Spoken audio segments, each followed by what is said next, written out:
Before you close your eyes and drift into the shadows of sleep, take a second to like this video. It tells me you want more tales that creep under your skin. Leave a comment if something in the story gave you chills, or if you've ever heard 3 knocks in the night. And don't forget to subscribe, because the next story might be darker, deeper, and waiting just for you. Sleep well, if you can. The thing about working night shifts alone is that, after a while, the silence doesn't just surround you. It seeps into you, crawls into the corners of your mind like cold fog, until the idea of another voice, another set of footsteps, feels more like an interruption than a comfort. I've been doing this job at the River Point Storage and Freight Facility for almost 7 months now, and I've learned to live with the loneliness. Learned how to trick my brain into thinking the buzzing of the fluorescent lights is white noise. How to accept the faint metallic clinks and distant creaks in the massive warehouse as background ambience. Most nights are the same.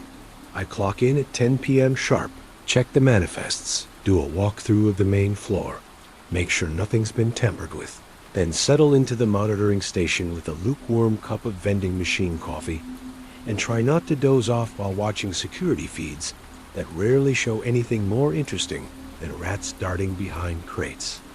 It's not glamorous, but it pays better than most day jobs in this dying town, and the solitude used to feel like a kind of blessing. No manager breathing down my neck, no coworkers asking fake nice questions, no customers, just me and the quiet. But last night felt different from the beginning. I remember stepping into the building and feeling that weird kind of stillness, the kind that isn't peaceful, but expectant, like the place was holding its breath. The air felt heavier, like it was pressing against my skin rather than brushing past it. Even the hum of the lights sounded deeper, off-pitch, like a song being played in reverse. I brushed it off, told myself I was just tired. Maybe I was. Maybe I still am. And this is all just some prolonged fever dream I haven't woken from yet. The first hour went by without incident. Walked the perimeter, checked the locks, punched the timestamps on my rounds. It wasn't until I reached the break room at the far end of the south corridor that I noticed something off. The microwave was unplugged. That might not sound like much, but I always heat up my dinner around midnight, and I distinctly remembered leaving it plugged in the night before. Nobody else uses this room during the night shift. Nobody else is even scheduled. Still, I plugged it back in and laughed at myself. Maybe maintenance had been in during the day. Maybe I was misremembering. People make small mistakes all the time, right? Then I glanced at the wall-mounted clock above the vending machines. It was frozen at 0 o'clock, not blinking, just stuck. I tapped it, reset it, even took out the battery and put it back in, but the hands didn't move. I stared at it longer than I care to admit, mesmerized by how wrong it felt, like time itself had hit pause in that one little room.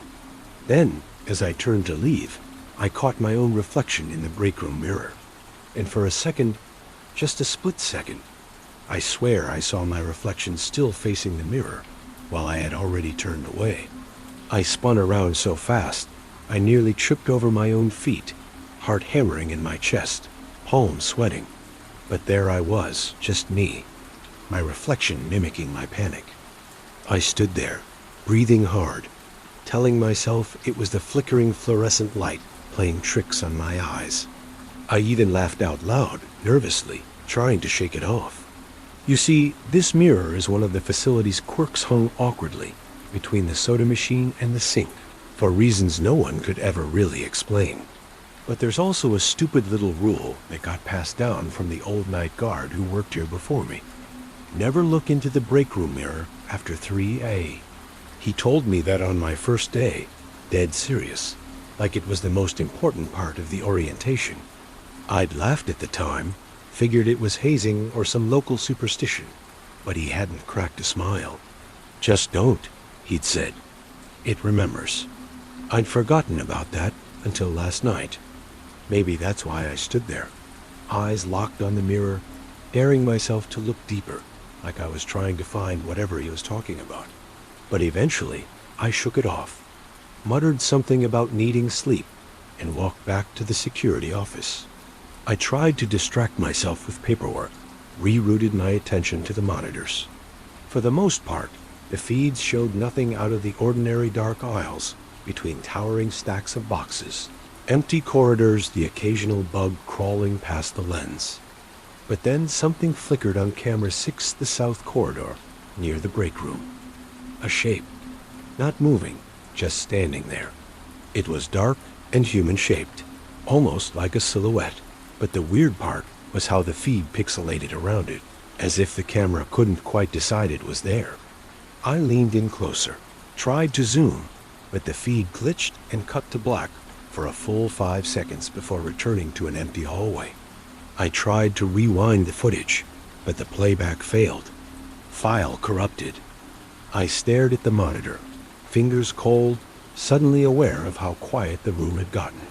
No buzzing, no distant creaks.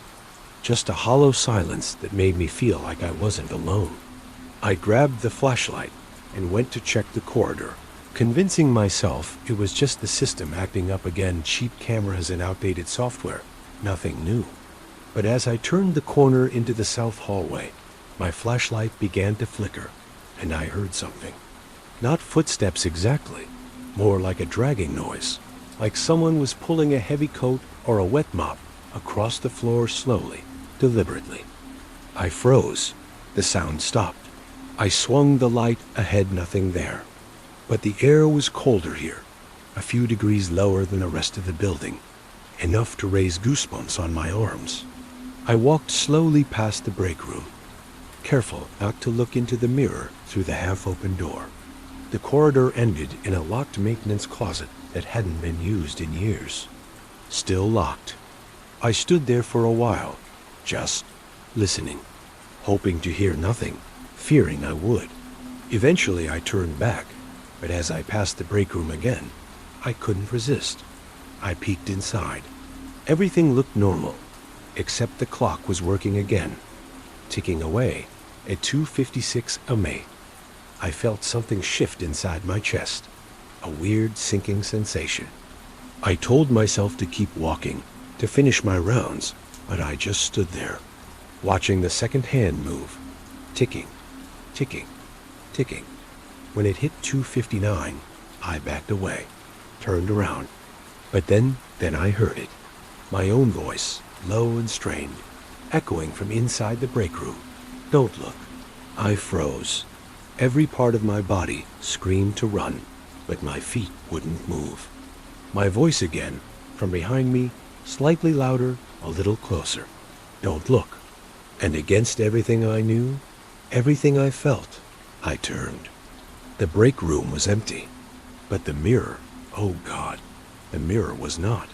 My reflection stood still, smiling, not mirroring me, just smiling, and in its hand was something shiny and silver. A box cutter, just like the one I carry, but mine was in my pocket. I ran. I don't remember the sprint back to the office, just the slam of the door and the rattling of the lock as I turned it behind me. I sat there, heart racing, eyes glued to the monitors, but the feeds were all static now. Every single one, except camera 1, the feed from the break room.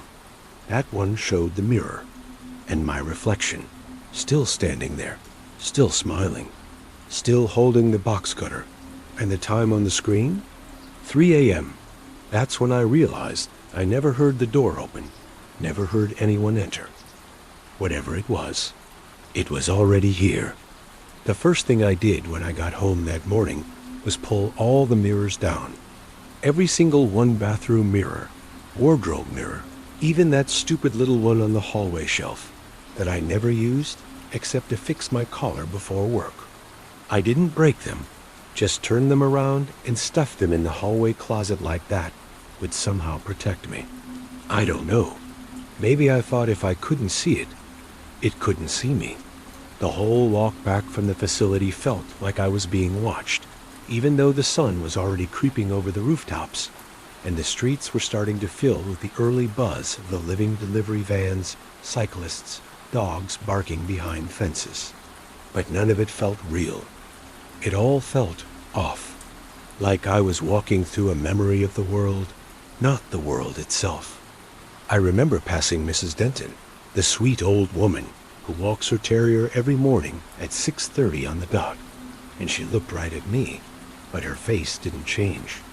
No smile, no nod, just stared like she didn't recognize me, or worse, like she did and wasn't sure I was real. I showered twice and still felt like something clung to me. Not dirt or sweat, but something colder, like fog in my lungs. I tried to sleep, but I kept jolting awake every time I started drifting off, hearing that voice, my voice, whispering in the dark. Don't look, over and over, like a song stuck in my head. I didn't go back to the facility that night. I called in sick, first time I'd done that in months, and sat in my apartment with every light on, TV blaring something mindless and loud, trying to drown out the silence. But the silence always found me. That night, something knocked at my door at exactly 3 a.m. Not once, not twice 3 knocks, even deliberate, polite. I didn't answer. I couldn't move. I just sat there in the glow of the television, hands clenched into fists so tight I left crescent-shaped marks in my palms, watching the doorknob with wide eyes. The knocking didn't happen again. Just those 3 raps, like a courtesy, like it knew I was in there, like it wanted me to know it knew. The next morning I convinced myself I was spiraling, that I was letting stress and sleep deprivation screw with my head. I've always had a creative imagination, even as a kid. Used to scare myself with shadows in the closet or the wind moaning through the attic. Maybe that part of me was clawing back up after years of being buried under bills and night shifts and quiet desperation. So I told myself to get a grip. I made coffee. I opened my laptop. I even looked up a few therapists in the area, told myself I'd schedule something. But then I made the mistake of checking my email, and sitting there, unread, was a message from me. No subject, no content, just a single attachment. A screenshot from the break room security cam, timestamped 3 a.m., and in it, my reflection smiling in that goddamn mirror while I stood outside the room. I hadn't told anyone. I hadn't posted about it. There was no way that photo should exist outside the system.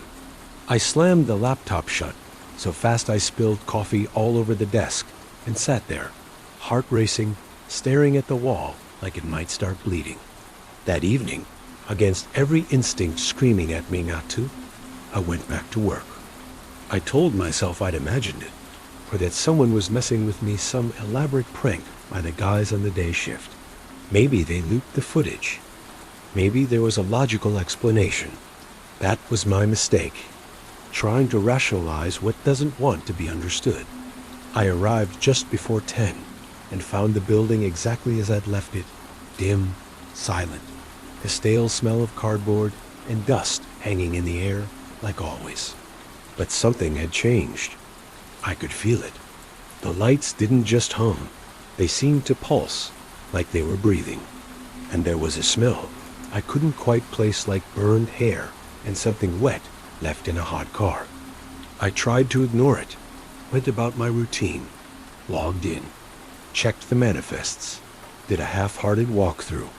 Everything looked the same on the surface, but it felt wrong. Like the space had been rearranged slightly when I wasn't looking. Doors that had always creaked now opened silently. A floor tile near the elevator that had always squeaked underfoot now made no sound at all. Then the radio started picking up interference. At first, it was just static, which isn't unusual. We're in a bad signal zone. But then, beneath the crackle, came a voice, faint, garbled, and familiar. It said my name, twice, softly, slowly, like it was tasting it. I dropped the radio and backed away like it had bitten me. I tried to leave. I really did. But the front door refused to open. Not locked, just wouldn't budge, like it had fused with the wall. I tried the emergency exit in the rear loading bay, but it led to a blank concrete wall where there should have been an alley. I know that doesn't make sense. I know what that sounds like. But I'm telling you, the exits were gone. That's when I saw the flicker again on camera 6, the same shadowed figure standing perfectly still in the break room doorway. I flipped through every camera, trying to track its movement, but it never moved. Not on the screens. And yet every time I checked a new feed, it was in a different location, watching, closer. I think it wanted me to know it wasn't bound by the monitors. I think it was playing with me. Around midnight, the building started making sounds I'd never heard before groaning, like old bones shifting under weight they weren't meant to carry. The walls felt like they were pulsing, like I could hear the building's heartbeat, slow and wet and wrong. I locked myself in the office and tried to wait it out. Told myself if I just held out until sunrise, everything would reset. That's when the door to the office creaked open on its own. Just a few inches. Enough to see the hallway. Enough to see the dark shape standing there, head cocked slightly like it was curious. I didn't look at its face. I couldn't. I just turned away, stared at the monitors, hoping the cameras would go out again. But they didn't. They showed the hallway, and the figure, and me standing frozen, terrified, while it took a single step closer, and then another, and then the screen went black. Not static, not error, just black. And in that silence, I heard my voice again. Only this time, it wasn't a whisper. It was laughter, loud and sharp, echoing through the halls like something that had learned how to mimic joy, but didn't understand what it meant. I don't remember what happened after that. I must have blacked out. When I came to, it was morning. The building was normal again. Doors worked, lights were steady, the monitors were offline, claiming a firmware update. I found my punch-in log still open on the terminal. It said I never clocked in. I was never there. But I was. I know I was. My jacket was soaked with sweat. My boots were caked with dust from the lower sublevels places no one uses anymore, places that don't show up on the map. I called my supervisor, told him I was quitting, didn't even ask for my last paycheck. I just needed out. But that night, I found another email from me. No message, no subject, just a video. 30 seconds of grainy footage showing me, or something that looked like me, walking the south hallway at 3 a.m. Only it wasn't right. The walk was off, too smooth, too mechanical, and the thing was smiling. Just like the mirror. Just like before. But the worst part? In the background, barely visible, was my actual self curled up in a corner, shaking, trapped, watching. I thought quitting would be enough, that walking away from the River Point facility meant I could also walk away from whatever followed me home that night. But it turns out some doors don't close just because you stop opening them, and some things don't need to be invited in when you've already left a piece of yourself behind. The first few days after I quit felt weightless. Not peaceful, not restful, just like I was floating in a fog I couldn't shake. I slept for almost 14 hours the first day, and when I woke up, the apartment felt foreign, like a hotel room I barely remembered checking into. I moved through it with the uneasy instinct of someone being watched, every footstep echoing a little too loudly, every corner a little too dim, even with the lights on. The mirrors stayed covered. I duct-taped towels over them, shoved one under the bed for good measure, but even that felt like trying to plug a sinking boat with my bare hands. Every night, like clockwork, I woke at 3 a.m., heart pounding, air thick like I was breathing through a wet cloth. No dreams. Just that same blackness, heavy and full, like something was waiting for me just outside the edge of awareness. On the fourth night, I heard something inside the walls. It started as a scratching light at first, like a rat maybe, but it came from all sides at once. ceiling, floor, inside the pipes. And then, from behind the mirror in the bathroom, something tapped. Once, then twice, then a third time, slow and deliberate. I didn't answer. I didn't move. I just stood there in the middle of the living room, clutching a coffee mug I hadn't even realized I'd grabbed until the tapping stopped. The worst part? My phone buzzed a second later. Unknown number. No text, just a voicemail. I didn't want to listen. I really didn't. But something made me press play, and there it was.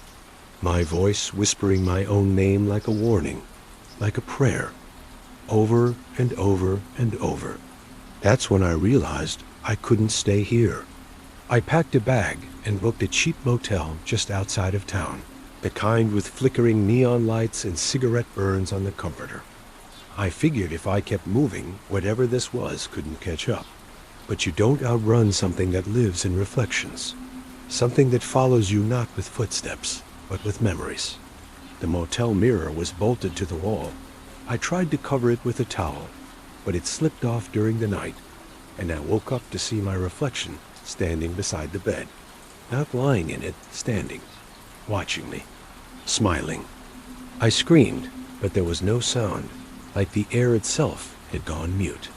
When I blinked, it was gone, but the imprint of its grin stayed burned in my mind like a flashbulb afterimage. I left before dawn, drove to a rest stop an hour down the highway, and sat in the car until the sun came up. Too afraid to fall asleep, too afraid to move.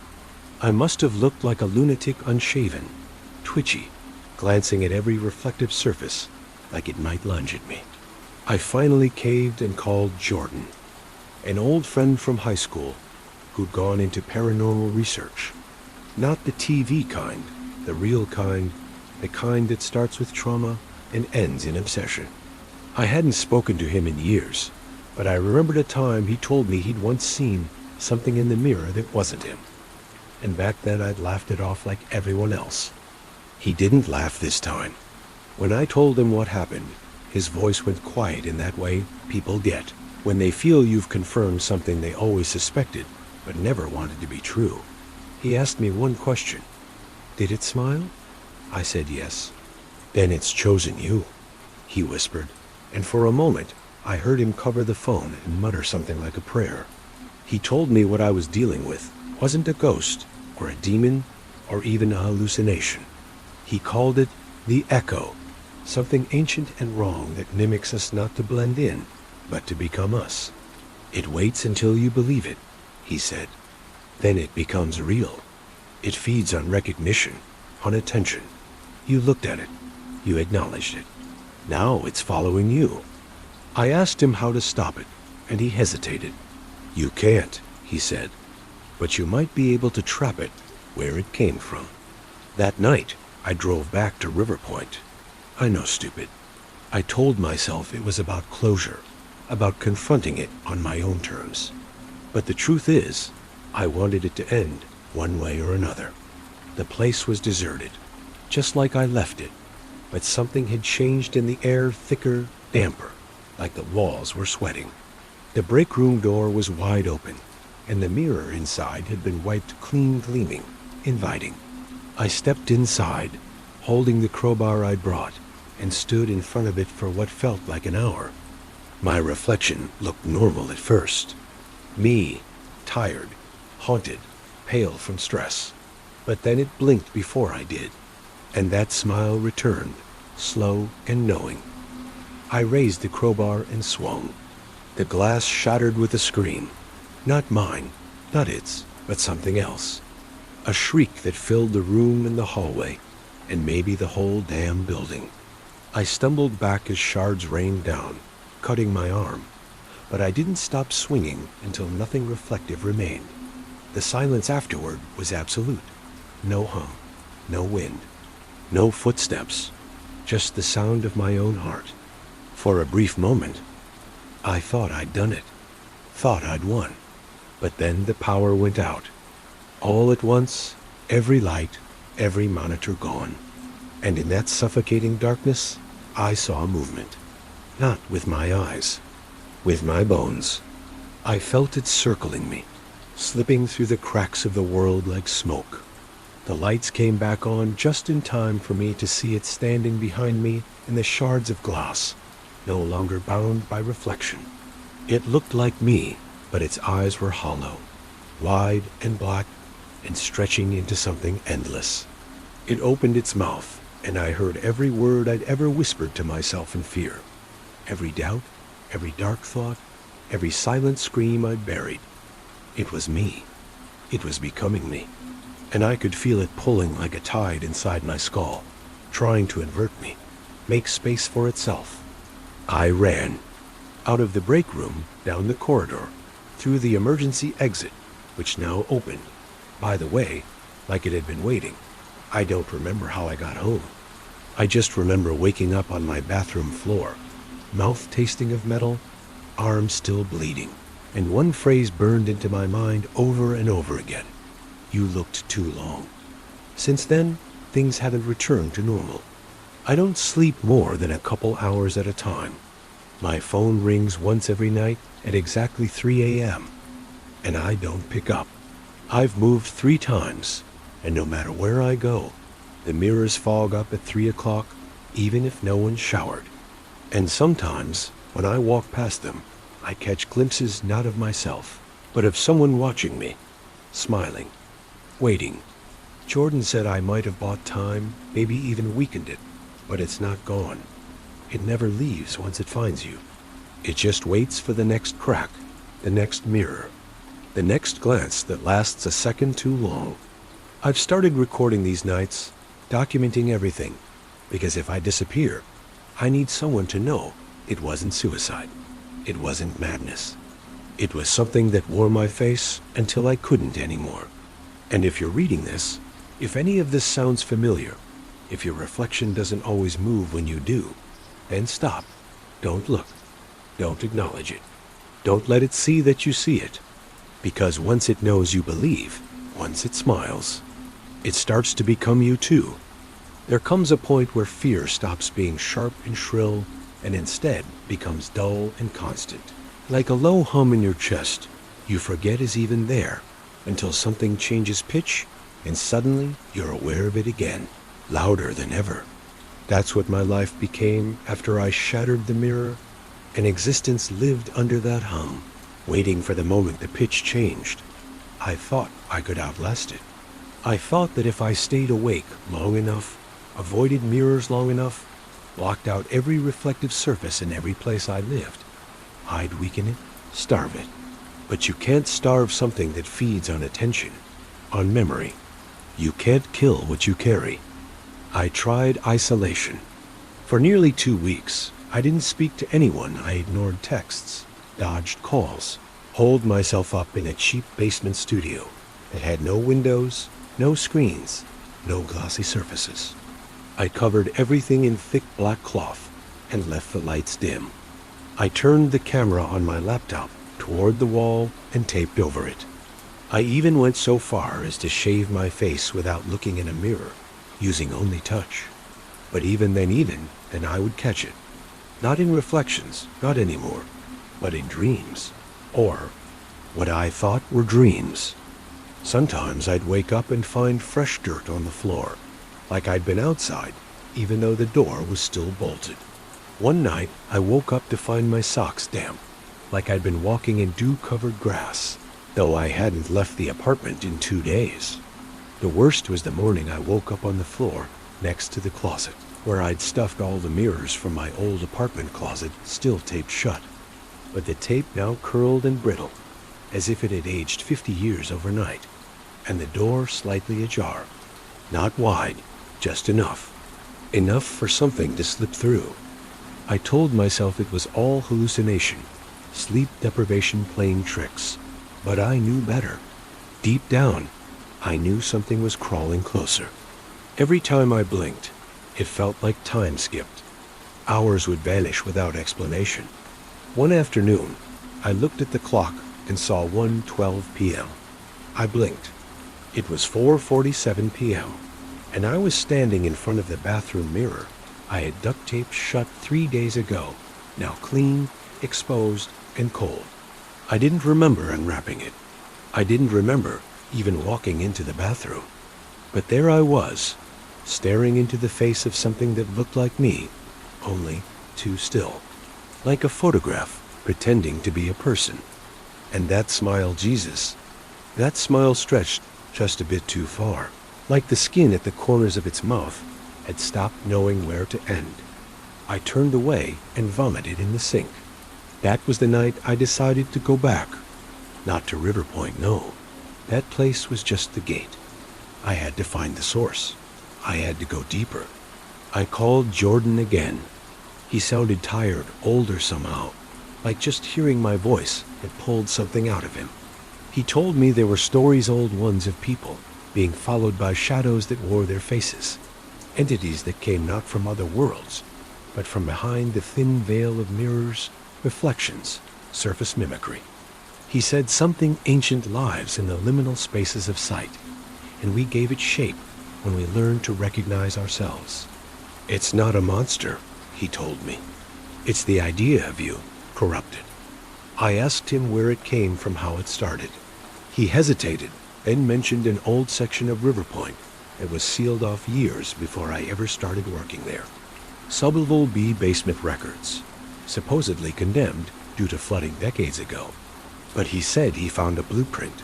There's a stairwell, hidden behind the utility closet past the freight elevator.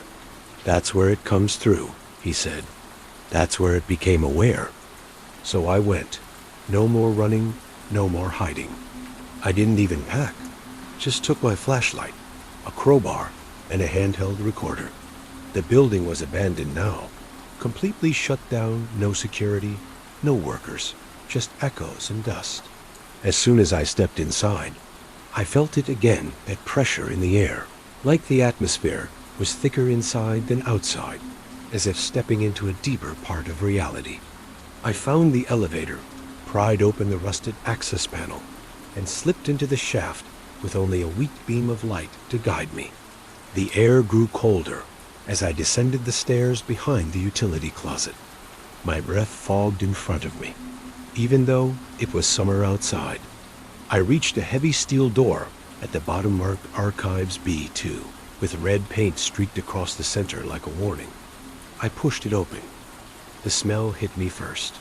Not rot, not mildew. Something metallic and bitter, like old blood mixed with ink. The hallway beyond was lined with rows of shelves and cabinets, all warped with moisture, many marked with dates and employee numbers long erased by time. The walls were lined with old corkboards, but the pins held no paper-only scraps of mirror, all cracked and jagged like broken teeth. I walked slowly, trying not to look into the shards, but I kept catching flashes of movement, shadows. Me, not me. 100 versions of me, distorted, stretched, grinning. I found the records room at the end of the hall. It was filled with filing cabinets taller than I was, each one humming softly like it had a heart inside. In the center of the room was a desk, and on the desk, a mirror, full, unbroken, covered in dust but untouched by time. I knew somehow I knew. This was the origin, the first mirror, the one they found during construction, buried in the foundation, the one they were warned not to move. I stepped toward it, heart pounding so loud I could feel it in my fingers. I wanted to look. I didn't want to look, but I had to. I leaned in, and what I saw wasn't a reflection. It was a hallway, the same hallway I stood in, but empty. Then, slowly, a figure entered the frame. It was me, but it wasn't. The eyes were too wide, the head tilted like it was learning how to use it. It looked into the mirror, and for a moment, just a heartbeat. I was looking at myself looking at me, both of us caught in a loop that felt like falling into a tunnel with no bottom. And then it moved, raised its hand, placed it on the inside of the mirror, and smiled. My head split with pain, like something inside it was cracking. Blood poured from my nose. I staggered back and screamed, but no sound came. The lights overhead began to flicker wildly, and the mirror started to shake. I ran, back through the hallway, past the shelves and the whispers rising behind me like a swarm of insects, past the broken mirror shards that now all showed different versions of me, laughing, crying, screaming, still. I climbed the stairs 2 at a time, flung myself out of the shaft and into the hallway above, slamming the closet door shut behind me. But I could still hear it, my voice, on the other side, whimpering, then whispering, then laughing. I stumbled into the parking lot as the building lights behind me flickered out, one by one, until only the moon lit the broken pavement beneath my feet. I drove without knowing where I was going. I just had to move. I couldn't let it catch me. But I think I left something behind that night. Or maybe I brought something back. Ever since, mirrors don't show me anymore. Not really. They show something close. Too close. Close enough to fool anyone who didn't know better. But I do. I see it in the eyes. I see it in the way it moves half a second too late. Sometimes, if I'm not careful, it syncs up again. But if I watch long enough, it slips. They always slip. And when it does, it grins wide and slow, like it's savoring the moment it realizes I'm still watching, still acknowledging, still feeding it. I think the more I see it, the stronger it becomes. I think it's almost done learning how to wear me. And when it's ready, when the smile finally matches mine perfectly, I don't think I'll be able to tell the difference anymore. And I don't think I'll be the one on this side of the glass. I don't know exactly when I stopped being sure that I was still me. I think it crept in slowly, like rot in the walls, quiet, patient, unassuming at first, until one day you lean against something solid and it just caves in beneath your weight.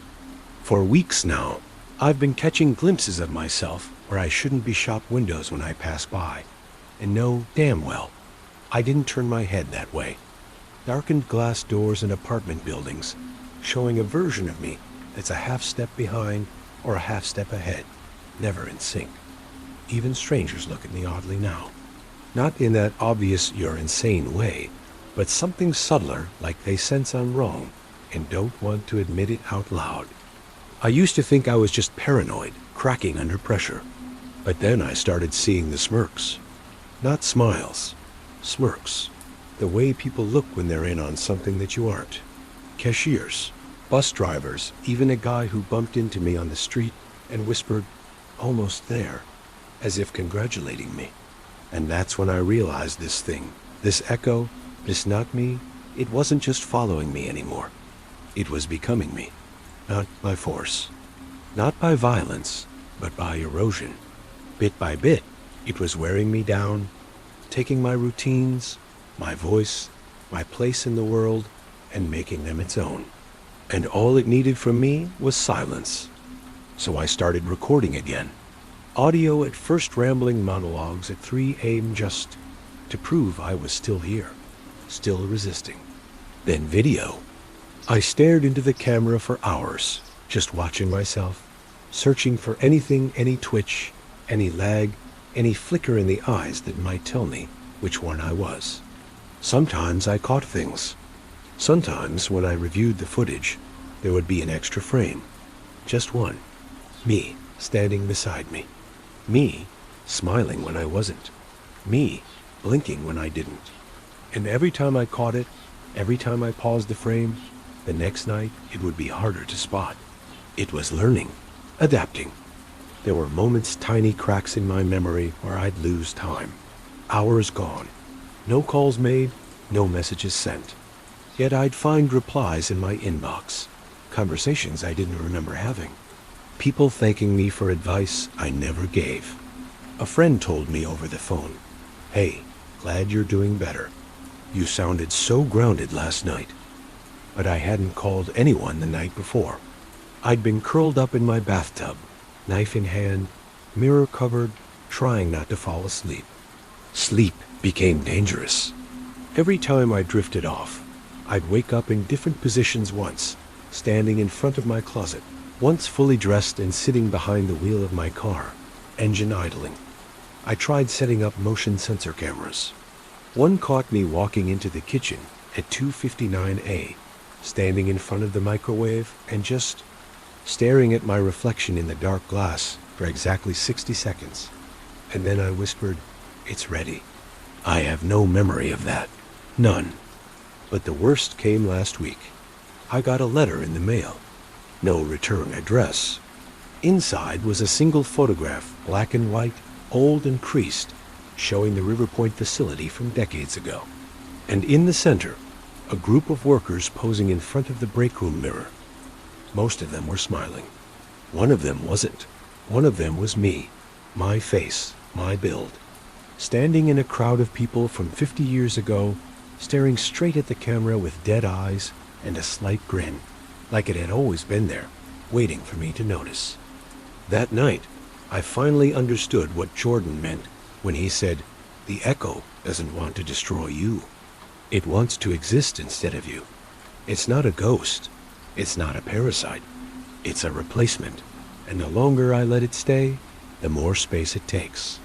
I stopped seeing myself in the mirror a few days ago. I mean, truly seeing myself. Now, every time I catch a glance, it's smiling. Always smiling. Even when I'm crying. Even when I'm panicking. Even when I scream. It smiles, patient and serene, like a man at the finish line waiting for me to catch up. So I made a plan. One final night. One final shift. I went back to River Point one last time. Not to fight it. There's no fighting this, but to make sure I was the one who walked out. I brought the recorder. I brought the original blueprint Jordan gave me. I brought a sledgehammer. I found the old break room again, the one they sealed off after too many reports of nervous breakdowns and mass delusions. The mirror was gone, but the frame was still there empty, waiting like an open mouth. I placed the recorder on the floor and started speaking directly to it, to me. "I know you're in there," I said.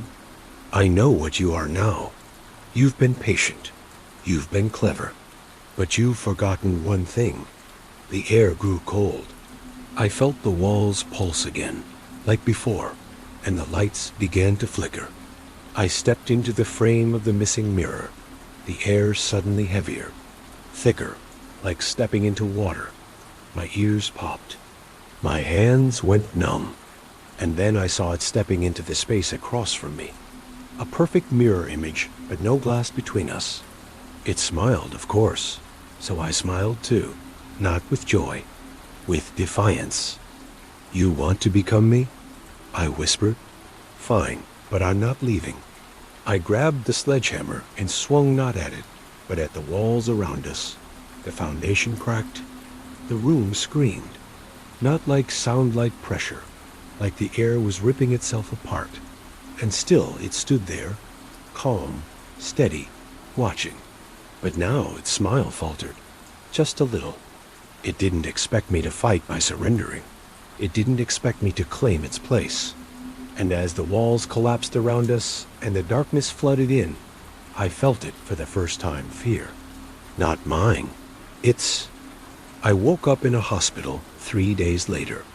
They said I was found unconscious in the ruins of an old condemned wing. No serious injuries.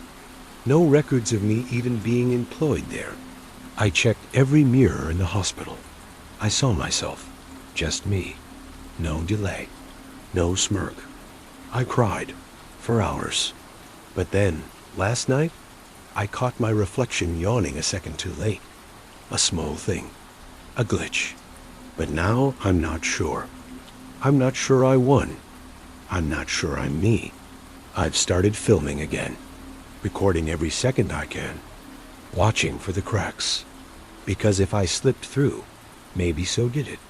Maybe I didn't trap it. Maybe I just gave it exactly what it wanted. A body, a name, a life. And if I'm wrong, if I'm already gone, then maybe these tapes are the only thing left that proves I was ever here at all. So if you're reading this, listening to this, watching this do yourself a favor. Avoid graveyard shifts. Stay away from mirrors after 3 a.m. And for the love of God, if your reflection ever smiles first run.